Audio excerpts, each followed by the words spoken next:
Stuart Bloor and I'm beginning my carp campaign for 2012, and I'm on a lake that I have fished before but never for carp, and you hear rumours like you do everywhere. Let's face it, every venue has its £40 carp, doesn't it? And of course £30 pike and £4 roach. You know the sort of thing I'm talking about. But I know there are carp in here.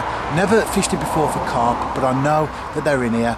And whilst I'm not expecting to catch a 40-pounder, I'm just giving it a go, because the reality is that you never know what some of these waters have until you actually fish it for yourself, do you?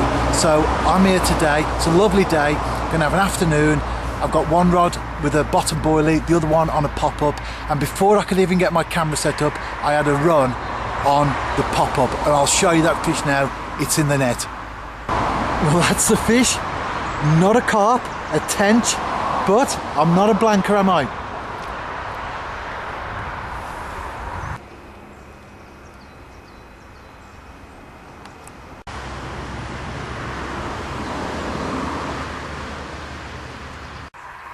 As you can see there, I'm fishing off bank sticks, bite alarms and hangers.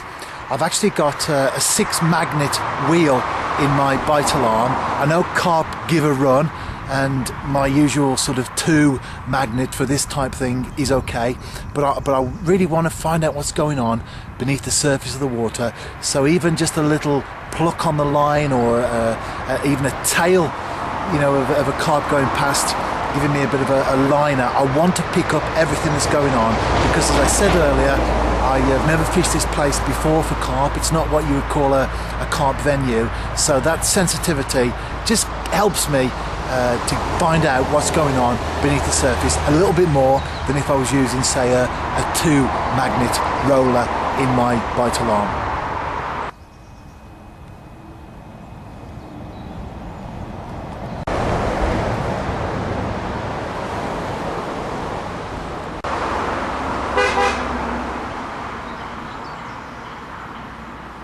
And while I'm waiting for these elusive carp to strike, I'll show you my bait. The pop-up is an M1, that's in there, and I'm dipping that in Whiskey Link, while the bottom bait, I've got an open packet there, so I'll bring one of the boilies. That's an M2, and the dip is an M2. I am getting a little bit of weed around the bottom bait, the M2, so if I get that on the next couple of casts, which indicates that there is a certain amount of weed coming through regularly or consistently over the bed of the lake, then I probably will switch to 2 pop-ups. I'm also putting some pellets out as well. They're actually B-Town pellets. You can see them there in the packet. They have a 3 to 6 hour breakdown, which is great for an afternoon session like now, because every hour or every half an hour to start with, just see how it goes. Just putting out a catapult full, a pouch full of pellets. I need to see what the water's like. You don't want to put too much bait out, obviously, because you don't know what the place is like. You don't know how the fish are feeding. You don't know what the density of the fish is even. But you need to put something out to draw the fish in, and the fact I've had a tench shows that obviously there will be other species around as well. So half an hour to an hour, I'm just catapulting a pouch full or so of pellets out. I'm into a fish. Not sure what it is. I'll let you know in a moment. Could be another tench.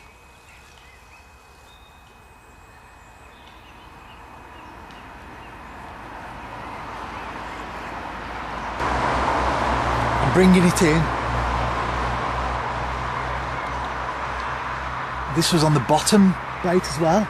I mentioned earlier that I was thinking of changing it if I had too much weed every time I brought the bait in, but it wasn't that much of a problem, I think. So I decided to keep it on. I'm glad I did. So hope I can land this fish.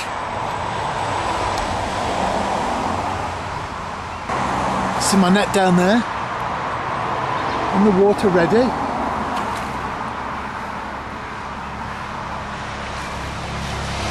It's a tench, bigger than the previous one though.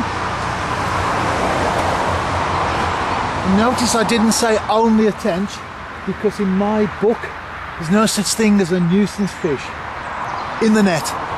And although we want to catch our target species, ultimately, all fish are welcome, aren't they?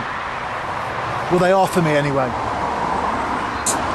Actually, it wasn't as big as I thought, but as I say, all welcome.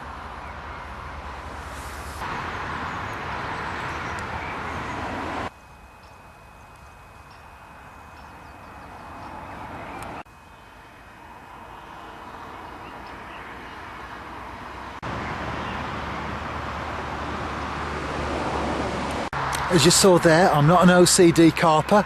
I don't position my reel handles and bail arms and everything so that they all match. Nothing wrong with being neat, of course. I'm just joking.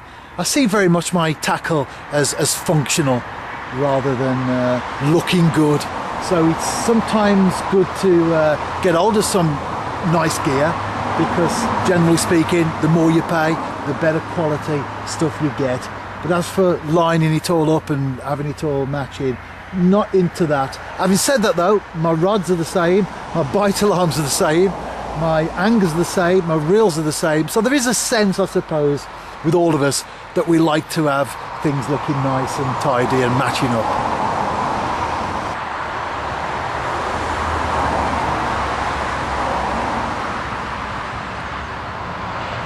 We're into dusk now. Probably tell from the light levels on the screen. This is the witching hour for the carp that I'm after. So hopefully I'll do business with one of them.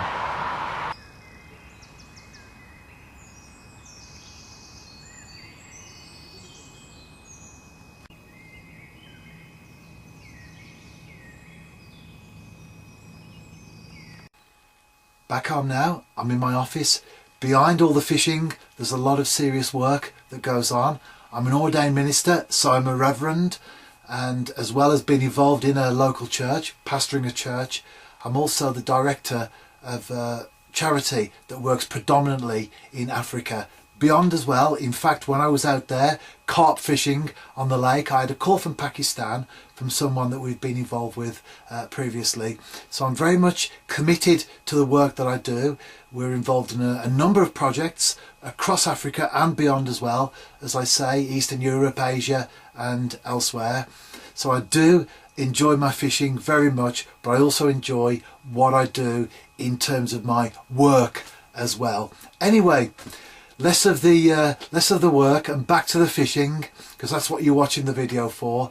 I didn't catch a carp during that particular session, but as always, although the video has come to an end, usually with the first session like it has now, the article will continue and we'll pick up from there. So I've got a number of outings planned, including my first visits of the year to the local canal after carp. So if you want to find out how I get on, then read the article. Tight lines, and see you soon.